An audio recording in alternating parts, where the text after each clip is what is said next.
Bienvenue sur ma chaîne où je partage sans filtre les erreurs, mais aussi la méthodologie qui m'a permis de passer de solopreneur épuisé à entrepreneur épanoui. Allez, c'est parti, décollage pour un nouvel épisode.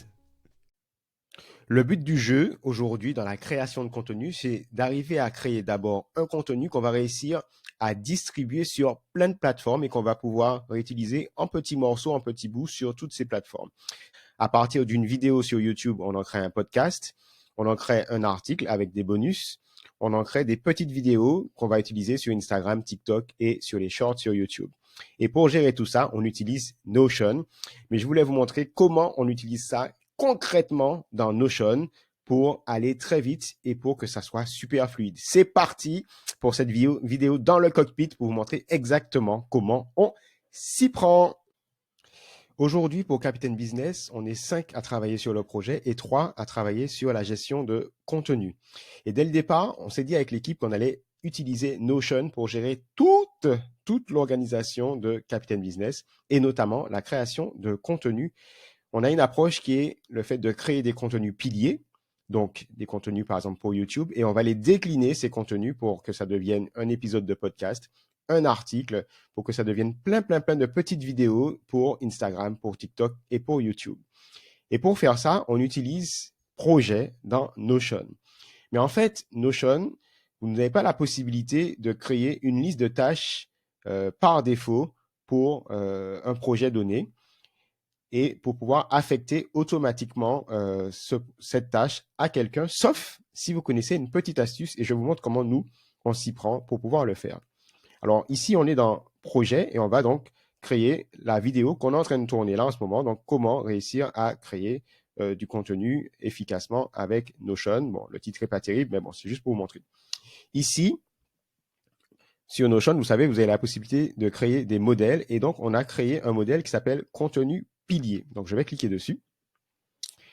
Et c'est là que vous allez voir ma petite astuce. Quand je clique sur contenu pilier, on a un modèle en fait. Je vais mettre en grand.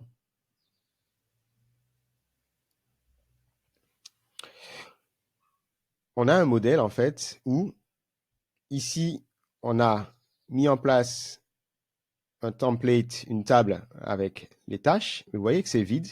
Et en dessous, ce modèle reprend la liste des tâches à réaliser pour un contenu pilier du projet jusqu'à la publication. D'accord? Et vous voyez qu'il y a un certain nombre de tâches pour d'abord créer une vidéo, puis travailler sur le blog, sur le podcast, sur la newsletter et la diffusion sur les réseaux sociaux. Donc, c'est un projet.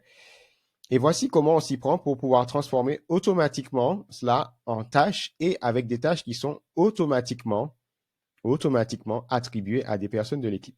Donc, la première chose qu'on va faire ici, c'est que je vais renommer mon fichier. Donc, je vais l'appeler par exemple dans le cockpit. Voilà, dans le cockpit. Donc, hop, et donc ça va être le 1. Comment utiliser Notion pour gérer toute sa production de contenu.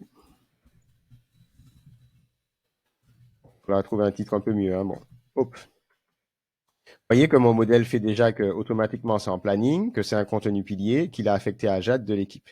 Mais comment on fait pour que globalement on ait automatiquement des tâches qui soient créées pour les bonnes personnes pour ce projet?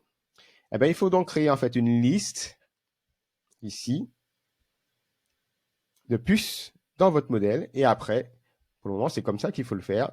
Vous allez glisser cette liste dans la table ici de tâches pour créer automatiquement des tâches.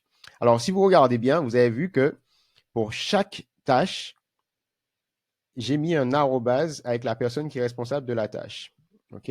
L'avantage, vous allez voir, c'est que quand on fait ça, automatiquement, Notion, quand vous allez glisser dans la table de tâches, ça va affecter la tâche à la personne qui a l'arrobase. Donc, je vous montre. Je vais sélectionner toute la liste des tâches. Voilà. Et je vais venir glisser cette liste ici dans la table. Et boum! Ce qui va être génial, c'est que vous voyez, ça a créé automatiquement les tâches et ça a attribué les tâches aux bonnes personnes. Et donc, il restera simplement à affecter, par exemple, toutes ces tâches à un département. Donc ici, par exemple, on va affecter toutes ces tâches au département contenu. Hop. Et puis, il restera simplement à indiquer pour toutes ces tâches les dates auxquelles ces tâches doivent être réalisées. Et c'est la première tâche qui est attribuée à Joël, programmer l'ensemble des échéances. Et là, super simplement, j'ai pu, pour ce projet donc de contenu pilier, réussir à avoir une tâche qui va se décliner, avoir un projet pardon, qui va se décliner en tâches pour pouvoir créer du contenu vidéo, podcast, blog, etc. Petite page de pub, si ce contenu te plaît, vraiment, abonne-toi si ce n'est pas encore le cas et like le contenu pour que d'autres personnes puissent le découvrir également. Allez, on y retourne. Allez, maintenant, je vous propose qu'on décortique pour voir comment exactement on va utiliser le fichier, le modèle défaut par défaut de projet pour le personnaliser, pour pouvoir créer votre liste de tâches par défaut pour la gestion de vos contenus piliers. Alors ici, quand je clique là, j'aurai le modèle nouveau projet qui existe. Ce que je vais faire, c'est que je vais pouvoir le dupliquer. Donc je le duplique. Et là, je vais l'appeler, par exemple, je vais dire que ça, c'est mon projet pour le modèle dans le cockpit. Dans le cockpit, c'est les fameuses vidéos comme celle-là où on voit exactement comment nous, on s'y prend. Donc, vous pouvez mettre l'état, vous pouvez dire c'est quoi comme type de contenu. Donc ici, contenu pilier, etc. Mais ce qui nous intéresse, c'est comment on va, alors qu'on a les tâches du projet, comment on va faire pour créer une liste de tâches qu'on va pouvoir glisser. Mais là, c'est simple. Vous allez mettre simplement une liste de tâches, comme ça. Commencez à taper vos tâches. Donc, par exemple,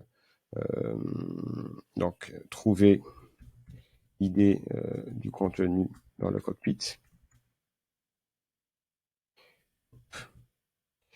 Et puis, toutes les autres tâches. Et l'astuce, en fait, ici, c'est vraiment de nommer des personnes. Voilà. Donc, avec le arrobase. Donc, Manuel, ou Jade, etc.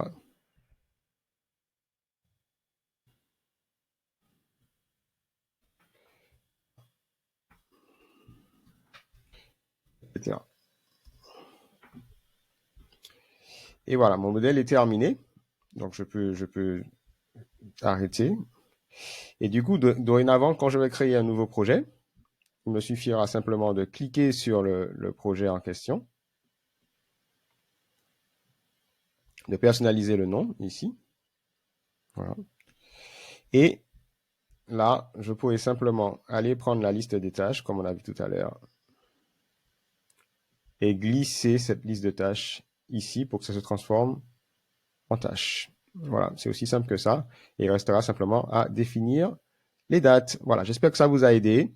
Dites-le moi en commentaire. Allez, à plus tard. Bye bye.